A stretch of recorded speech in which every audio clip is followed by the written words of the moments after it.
Hello viewers, welcome to Androcare connect program. Premature ఎజాక్యులేషన్కి glans penile injections ఒక doctor explain చేశారు. Can you please do a video? Okay, if this is approved solution. Last time కూడా నేను answer ఇచ్చానండి. ఇవన్నీ అంటే ఈ injections అన్నీ టెంపరీ. అంటే ఒకసారి ఇంజెక్షన్ ఇస్తే అది 10 రోజులు పనిచేయచ్చు, మ్యాక్సిమం 1 month ఆర్ 2 months అంతే. ఈ 10 days to 2 months వరకే పనిచేస్తుంది. మళ్ళీ ఇంజెక్షన్స్ వేయించుకుంటూనే ఉండాలి. సో అందుకని ఇవి ఓన్లీ టెంపరీ ట్రీట్మెంట్ లాగానే. అందుకని మేము కూడా ఫాలో అవ్వం. అది టెంపరీ ట్రీట్మెంట్కి ఇచ్చినా కూడా మళ్ళీ అది టెంపరీ, దాని బదులు అంటే ఆ ఇంజెక్షన్స్ ఆ పెయిన్ తీసుకోవడం కన్నా ఏదైనా పర్మనెంట్ థింగ్. అండ్ దట్టు ఇదేమీ చీప్ ట్రీట్మెంట్ కాదు, చాలా ఎక్స్పెన్సివ్ ట్రీట్మెంటే. అందుకని జనరల్గా మా సెంటర్లో కూడా అది ఫాలో అవ్వం.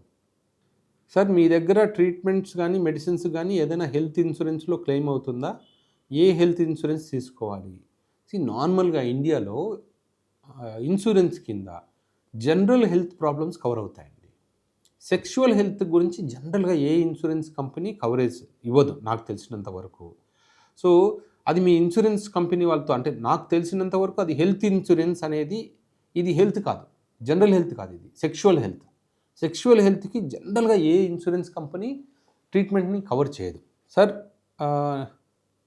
నన్ను రన్నింగ్ కానీ ఎక్సర్సైజ్ కానీ చేసినప్పుడు బాగా ఎరెక్షన్ వస్తుంది, ఎక్సర్సైజ్ చేయని రోజు ఎరెక్షన్ తగ్గుతుంది. అంటే సింపుల్ సార్ అండి.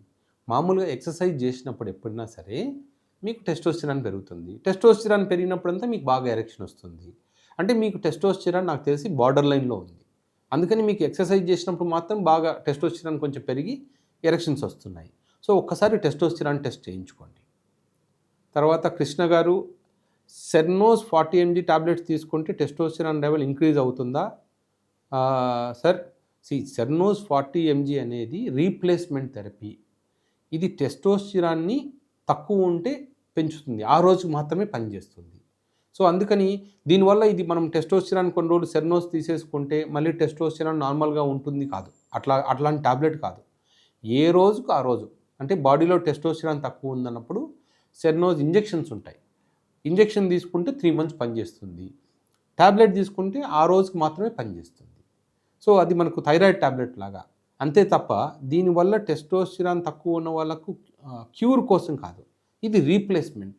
ఎన్ని రోజులు తీసుకుంటే అన్ని రోజులు టెస్టోస్టెరాన్ బాగుంటుంది. తర్వాత మమ్స్ ఎఫెక్ట్ వల్ల లెఫ్ట్ సైడ్ టెస్టిక్యులర్ సైజ్ తగ్గింది అని అనిపిస్తుంది, వీడియో చేయండి. దానికి వీడియో ఏం లేదండి, ఆల్రెడీ టెస్టిక్యులర్ సైజ్ జనరల్గా ఈ మమ్స్ అనేది వచ్చినప్పుడు టెస్టిక్యులర్ సైజ్ ఖచ్చితంగా తగ్గుతుంది, లేదా టెస్టిక్యులర్ టిష్యూ డ్యామేజ్ అవుతుంది. తర్వాత sir, I'm 29, I'm diagnosed with bilateral grade 2 varicocele, sperm count is 0.86 million, very low. Should I go for varicocele surgery? Okay, so ఖచ్చితంగా సర్జరీ చేయించుకోవాల్సి వస్తుంది, ఎందుకంటే 0.86 million అంటే లెస్ దెన్ 1 million. సో ఈ 1 million కూడా మీకు varicocele అలా కంటిన్యూ అయితే అది కూడా 0 అయిపోవచ్చు. అంటే 2 సైడ్లు గ్రేడ్ 2 ఉంది అంటున్నారు, ఈ గ్రేడ్ 2 ఇక్కడితో ఆగదు కదా. రెండోది, ఇప్పుడు 0 అయిన తర్వాత అంటే ఇది స్పెర్మ్ పెరుగుతుందా లేదా, మీ కండిషన్లో స్పెర్మ్ పెరుగుతుందా లేదా, న్యాచురల్గా ప్రెగ్నెన్సీ వస్తుందా లేదా, ఆ సిచ్యువేషన్లో మీరు లేరు.